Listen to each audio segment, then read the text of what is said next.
Welcome into NFL Draft by Chat Sports. I'm your host, Jack Sperry, and today it is the Pig Kahuna here, the quarterbacks, top 10 quarterback prospects in the 2025 NFL Draft Class. According to me, I have watched the film, I have broken down the box scores, I have analyzed the numbers, and this is my finalized list here of my top 10 quarterback prospects in this year's NFL Draft. Before we get into the fun today, make sure you give me a follow on X if you haven't already. Going to be posting a bunch of video content on there breaking down the pros and cons of all these quarterback prospects and then all other positions as well, getting you guys ready for the big day in Green Bay in just a few short weeks from now. You can find me at Jack_Sperry for in-depth NFL draft coverage every single day. So we'll start here with the number 10 quarterback on my list today, and we'll go with Minnesota's Max Brosmer. Now, Brosmer is somebody that had kind of a slow start to his season last year in Minnesota, but then really came on towards the end of the year, and you could see the growth that he made. I have a true day 3 grade on Brosmer, and he doesn't have the biggest arm in the world, and his physical capabilities is going to limit his upside. But he's got a super quick release, he's got clean mechanics, and he can mentally process a defense. He can get from 1 to 2 to 3 pretty consistently. He can throw with anticipation. He can throw the ball over the middle of the field. Now, I think that because of the lack of arm talent and arm strength, I don't know how well he's going to be able to drive the football down the field, which is going to, if he's starting for an NFL team, defenses are really going to start playing aggressively against him and really play up and really force him to throw the ball down the field, which we just didn't see a whole lot of last year with Brosmer, which is why I have a day 3 grade on him. I think he's going to be a round 6 or round 7 pick. And, because of that lack of deep ball accuracy, the arm strength overall, he just doesn't have those gifts physically that you want in your future starting quarterback. And then also he doesn't have much out-of-structure playmaking ability. Now, a team that schemes a lot of stuff open, the 49ers, the Miami Dolphins, I think he can be a more than capable backup. And I think spot starter role, he can be a pretty darn good backup right away in the National Football League. And that's where I'm at with Max Brosmer, guys. He's going to be a late day 3 draft pick. He's not going to be anything special. He's not going to cut through AFC or NFC North kind of caliber wins, outdoor, but I think that in an indoor stadium, with a team that, has a good offensive play caller that schemes stuff open with good weapons, I think he can be a serviceable backup in the National Football League, and I think that's a reasonable expectation for Max Brosmer at the next level. Number 9 on my list, I got Quinn Ewers out of Texas.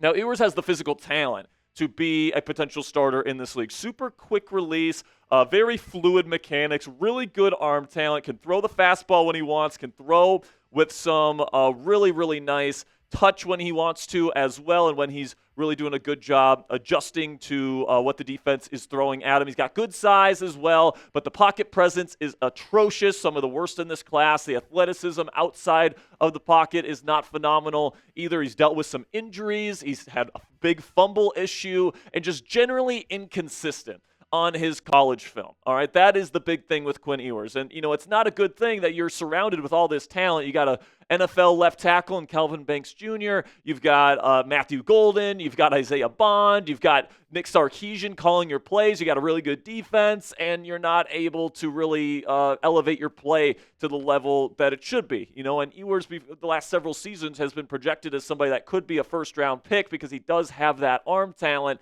But the lack of consistency and the injury issues and the turnover issues there with the Texas Longhorns have definitely soured a lot of NFL teams and myself and talent evaluators on Quinn Ewers as a whole. I think he's a day 3 prospect. I think that as day 3 prospects go, he's pretty talented. And if you can get him with a good coach that can really start to cultivate his skill set as a mental processor and in-structure playmaker, get that consistency out of him, he might be able to be a surprise on day 3, but the fact that he was not consistent in one of the more stable situations in all of college football for multiple seasons is definitely a big concern, which is why he's number 9 on my list, and I wouldn't spend anything less than a day 3 pick on him. Then we got Kyle McCord, number 8 out of Syracuse. Now, McCord, I think, is an intelligent player. I think he showed off a lot of good things with the Orange last year. I really like his blitz recognition. I like his ability, his knowledge of ball placement. He knows which shoulder to throw to, all these different things. I think he's got an NFL arm, but it's not necessarily like an elite arm or anything like that. I think he does throw with some anticipation, which is what you want to see.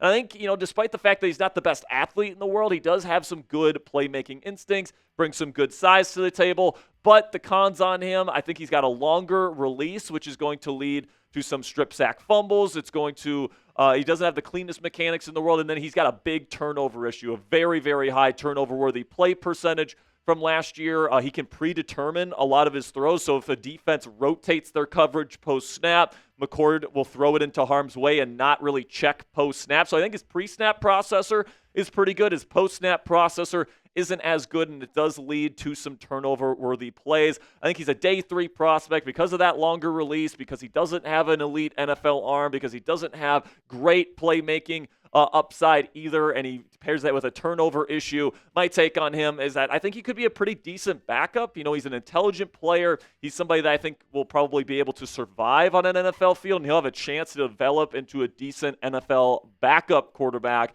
But I don't see a lot of starter upside with Kyle McCord, if I'm being completely honest with you right now. And because of that, I would probably only take him as a day 3 prospect. Then we get to another pick here, I believe it's my number 7 quarterback here, which is Will Howard out of Ohio State. And Will Howard is somebody that brings some good size to the table. He comes from a national championship pedigree there with Ohio State, of course, last year. And I thought he played really well down the stretch. Now, during the season, he showed there's a lot of film that I just did not like. One read to run type of quarterbacking, stuff that is not going to translate to the National Football League level. But in the college football playoff, we saw him get to his second and third read a little bit more often. He had some really, really nice accuracy type throws, dropping it on a dime down the field. He has some pretty decent touch on his deep ball as well. He's got a strong NFL arm. Quick release is all good. The size element to his game is really good, and he's a plus rusher as well. He'll be a pretty decent athlete. So he's got some tools to work with there, but the cons, like I said, lots of one read to run type of quarterbacking. The mental processing is certainly something that got better as things went on there at Ohio State as the season went on, but he's going to have to prove that at the next level. He can do it more consistently. His pocket presence is atrocious at this point. He had really great protection, which he really benefited from there at Ohio State. He's not going to have that at the next level. I think that his playmaking instincts, when he takes off, he's more as a runner than as a passer. You don't really see him outside the pocket throwing the football all that often. He does have some accuracy inconsistencies as well. And then also he threw short of the sticks on third down a lot on his Ohio State film. So I think he's a true day 3 guy. I wouldn't spend a day 2 pick on him. And I think that he's got some good tools that can develop, after a year or 2 sitting behind a veteran. But my overall take on Will Howard at this point is that he did flash some good things to finish out his college career, and he does have some nice tools, but I do think he has plenty to prove heading into the National Football League, and I would not trust him to start, especially not in year 1 if you're a team drafting a quarterback this year. Then number 6, I got Dillon Gabriel out of Oregon. And Gabriel, I really like his film, and I really appreciate players like Dillon Gabriel. Now, he's a lefty, and he's very limited physically, especially when it comes to his arm talent. Now, he's very accurate with his arm, and he's very technically proficient. I think his mental processing is some of the best in this class. The footwork is really clean and polished. The mechanics are really clean and polished. The accuracy to all levels of the field, including deep ball accuracy. For somebody that doesn't have a great arm in terms of arm strength, he puts it on a dime down the field with great touch. Consistently, he throws with really good anticipation, but because of the size, he's like Kyler Murray size, guys, but he isn't as special of an athlete or have as special of an arm as Kyler Murray does, and Kyler has had some struggles because of his height. So I think Dillon Gabriel, because of that lack of size, because of that lack of arm strength and arm talent, and then also he's a plus rusher, but I wouldn't necessarily say that he is like a phenomenal dynamic rusher of the football. I think that in the right system, the Miami Dolphins offense comes to mind, the San Francisco 49ers offense comes to mind, the Atlanta Falcons offense comes to mind. If you got a lefty quarterback and you play in a dome or in a warm climate, I think Dillon Gabriel is the type of guy that could potentially even develop into almost like a replacement level spot starter and be a really good backup for a guy like Michael Penix Jr. or Tua Tagovailoa. And his skill set's actually very comparable to Tua's because he's an excellent RPO passer, not the strongest arm in the world, but pinpoint accuracy and great timing, anticipation, all that stuff is on his film. So my take on Gabriel here is he's got an NFL mind and he's ready to go in terms of NFL polish. And I think that in the right situation, he could have some starter upside if you put the right weapons, coaching, and playing environment around him. but I do think that he is pretty limited physically, and I think he's really going to have to find the right fit in order for him to work out as a starting quarterback in the National Football League. So coming up here, still to come here on NFL Draft by Chat Sports, my top 5 quarterback prospects in this year's NFL draft class. We got through 10 through 6. I'll be getting to the other half of my list here in just a second. But first, if you made it halfway through this video and you're enjoying yourself, make sure you click that subscribe button right now, because we are just getting started with our NFL draft coverage here at Chat Sports. We've already put out our positional rankings on wide receivers and running backs, and we got positional rankings for every other position as well coming out in the weeks to come. In-depth player analysis, weekly mock drafts from me and our other NFL draft analyst here, Tom Downey. It's all 100% free, guys. It's daily NFL draft videos for you guys to enjoy. So if you're an NFL draft junkie like we are here at Chat Sports, make sure you click that subscribe button right now. My number 5 quarterback in this year's class is Jalen Milroe out of Alabama. Now, to be clear, Milroe's tape needs shows that he needs significant time to develop. And, he's certainly not there yet. I think he probably needs at least 1, but maybe even 2 years to sit behind a veteran, learn the position, learn how to really have a better feel for the game, because he does have the size. He is a dynamic rusher of the football. He's high 4.3s, low 4.4s, depending on what time you believe from his pro day. And the arm talent is certainly there. On film, he's got some really high-end downfield throws on his films. And, his big-time throw percentage, according to PFF, was really high last year. There's a lot of things to like about Jalen Milroe on tape, but the accuracy, super inconsistent, comes from poor throwing mechanics and poor base in his footwork, his mental processing. He is a true one-read to run quarterback, and when you can run as well as Jalen Milroe can, I understand why he played that way, but you're not going to be able to survive like that in the National Football League for very long. His pocket presence, I think, is atrocious as well. His anticipation is non-existent on his film. His hand size, super small hands, leads to a fumble issue. And I think at the end of the day here, guys, if I'm Jalen Milroe, I would probably take him either late day 2 or early day 3. And the thing about Milroe, and the reason why he's higher than some of the guys I think have better film than him, like Will Howard or Dylan Gabriel, is because, the NFL game, especially at this position, guys, the quarterback position, it's all about upside. And Jalen Milroe is the guy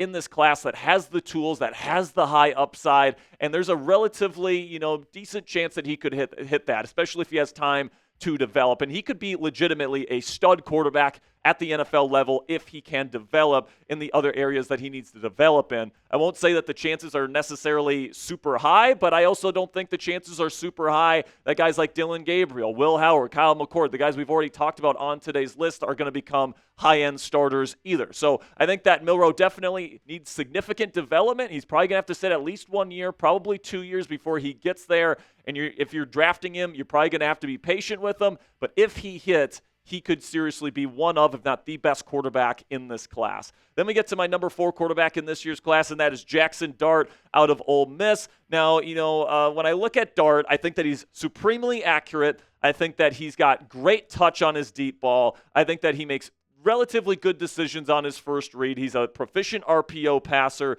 and that's going to translate to the National Football League with all the RPOs that are being called nowadays. I think he's super tough. I think that he's the type of guy that people in a locker room will want to follow, and I think that he's got plus athleticism. Now, he's not dynamic like Jalen Milroe is, but he can certainly scoot a little bit, pick up a first down or a touchdown when you need him to, but he has a lot of things that he also needs to get better at. His mental processing, it's a lot of one read to check down, or it's a lot of one read to run style quarterbacking, not a whole lot of reps on his film, especially towards the end of last season there at Ole Miss, where he was going 1 to 2 to 3. In the middle of last season, he did have some reps like that, but they're few and far between on his film. Ole Miss's offense is super well designed, and they had some dynamic playmakers at wide receiver for him. The decision-making can sometimes be very spotty, especially in the clutch, which really concerns me. He threw like 3 turnover-worthy plays in the fourth quarter in the Florida game last year, which was not very good whatsoever. And I do think that even though he's got an NFL arm, even though he's got the ability to potentially be like a mid-level NFL starter, I do think that his upside is a little bit limited. It's not as high as somebody like a Jalen Milroe in this class. So my take on Jaxson Dart is I do have him ranked above Jalen Milroe because I think that he does have starter upside, and I think that he has a higher chance of hitting that upside than Milroe does, but he does need more development. And he's another guy that I think is going to need probably a year to sit behind a veteran. And I do think that he's got some tools that teams are going to like, and some team might even take him at the end of the first round or something like that. But I do think that there are enough concerns here that drive him down my list, at least right now. Then number 3, I've got Louisville's Tyler Shough. Now, Shough is not a perfect prospect. There are legitimate red flags involved with Shough. I have a true round 2 grade on him. But just based on tape alone, in my opinion, Shough has the most pro-ready film of any quarterback in this class, Cam Ward and Shedeur Sanders included. All right, he's got incredible ability to mentally process a defense. Like, he snaps that head 1 to 2 to 3 to 4 so easily. It comes so natural to him. He throws with anticipation. He's got the cleanest throwing mechanics and footwork in this entire class. As an in-structure playmaker, Tyler Shough is ready to go, and he's ready to be an NFL quarterback. I also think that his ability to manage pressure is underrated, even though his numbers under pressure are not very good at all. That was a terrible offensive line that he had to play with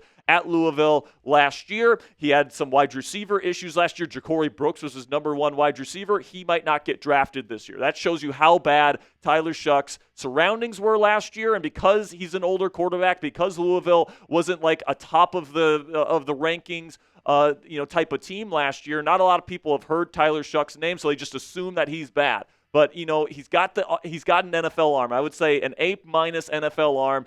Very, very good arm strength, and then he can throw from multiple different arm angles. He's got super, super consistent accuracy and footwork. He does have a really good ability to manage pressure and the pocket, in my opinion. And, I think that Shough has the ability to potentially be a day 1 starter for an NFL franchise if you want to go out and get him. But he's going to be 26 this next year, so he's extremely old for an NFL prospect. He's had multiple injuries. He's broken his collarbone twice, and he broke his fibula, so very serious injuries that the medical checks are going to be super important for him. But in terms of the tape, in my opinion, he is the most pro-ready quarterback in this class, and I think he's probably going to end up going in round 2 this year to a team that really needs a quarterback. Then number 2, Shedeur Sanders is number 2 for me. I do think Shough's film is better than Sanders's. But, Shedeur is 22 and doesn't have the injury concerns, whereas Shough is 26 and does have those concerns, which is why I have Shedeur Sanders as my number 2 prospect this year at the quarterback position.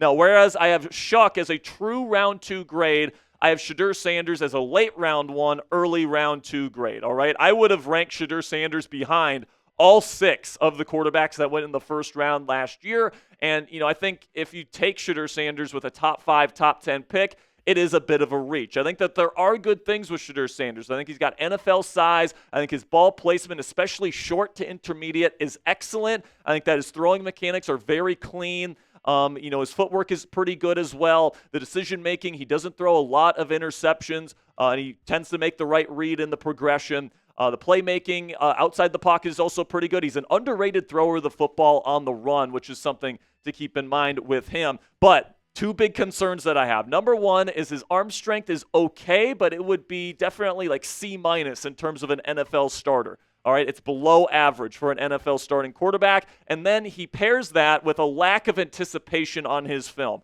And to me, when you combine lower-level arm strength with lack of anticipation, you get interception. So even though his turnover-worthy play percentage in college wasn't that high, I think when the windows are tighter in the National Football League, we're going to see a lot of interceptions from Shedeur Sanders early on in his NFL career. So he's going to have to learn how to throw with anticipation. And if he does that, I think he can be a pretty decent starting quarterback in the National Football League. But that is something that is going to have to develop in the early years of his career if he wants to be a starting quarterback in this league. So for me, he's got limited upside because he's not a special athlete. He's not a dynamic rusher. He's not a dynamic playmaker out of structure. And he doesn't have a bazooka for an arm. So, in the right offense, that schemes a lot of stuff open for him. It gives him clean and simple reads. I think that Shedeur Sanders could be a pretty decent starting quarterback in this league. He's tough as nails. He's handled, the kind of high pressure situation that the NFL world is going to be throwing at him. So, that's not going to shake him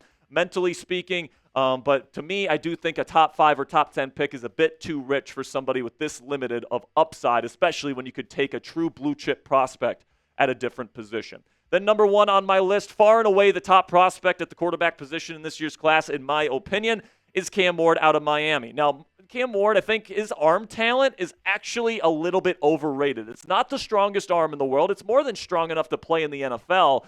And he does throw from multiple different arm angles and platforms, and he's capable of doing that. But where Cam Ward is really special, guys, is in his anticipation, where Shedeur Sanders really struggles with that true NFL anticipation on his film in college. It's all over the place in Cam Ward's film, man. Like, this guy's going to be able to walk into an NFL building on day one, and he's going to be able to anticipate space like he's a 5-6 year veteran, in my opinion. Like, it's some of the best anticipation I've seen from anybody at college at the college football level in a very long time. Now, the thing is, sometimes he does trust his arm a little bit too much. He tries to have his arm cash checks that, it just simply can't. And because of that, he can make some really poor decisions with the throws that he makes, which leads to turnovers, has a very high turnover-worthy play percentage. Like I said, it's not an elite arm, and he will have misses accuracy-wise from time to time. But the two qualities that I look at that I am really impressed by with Cam Ward are his pocket presence, which is by far and away the best in this class, his ability to feel pressure, to step up in the pocket, know when to get out of the pocket. It's the best in the class, and the same thing goes with the anticipation. So I think that he's a really exciting quarterback prospect, guys. I think that he's going to be a really good starter in this league for a long time, and I think that the Tennessee Titans would be making the correct choice taking him number 1 overall in this year's NFL draft, because this guy, in my opinion, he's got some very, very high-end traits that you look for, that anticipation and pocket presence, which I think are going to make him a very good starter in this league for a very long time. And, when it came to last year's class, I'll let you guys know where I would have ranked him among guys like Drake May, Jaden Daniels, and Caleb Williams here in just a second. But what say you guys? Where would you guys rank Cam Ward if you would have been in last year's NFL draft class? Let me know down there in the comments section. Would he have even been a first-round pick? Let me know your thoughts on Cam Ward down there in the comments section. And also let me know if you think the Titans should take him number 1. My answer to that question of where he would have slotted in among quarterbacks last year, I would have had him 4th, behind only Caleb Williams, Jaden Daniels, and Drake May. Cam Ward, I think that with that anticipation, with the arm talent, and then also the pocket presence, those are 3 traits that I look at that make him a really high-end prospect. I have a true top 10 grade on him, and I think he would be a top 10 pick in pretty much any draft class that you throw him into. But because this year it's not the best draft class in the world and there's not like a generational type prospect at the top, that brings Cam Ward to the top of this year's draft class. I think because of that, the Tennessee Titans have to take him number 1 overall. That'll be it for today's show, guys. I hope you enjoyed our quarterback rankings today. Let me know your guys' quarterback rankings down there in the comment section. I've got Cam Ward, Shedeur Sanders, Tyler Shough, and then, of course, Jaxson Dart and Jalen Milroe rounding out my top 5. Make sure you click that subscribe button right now if you haven't already for more NFL draft content for free every single day from us here at Chat Sports.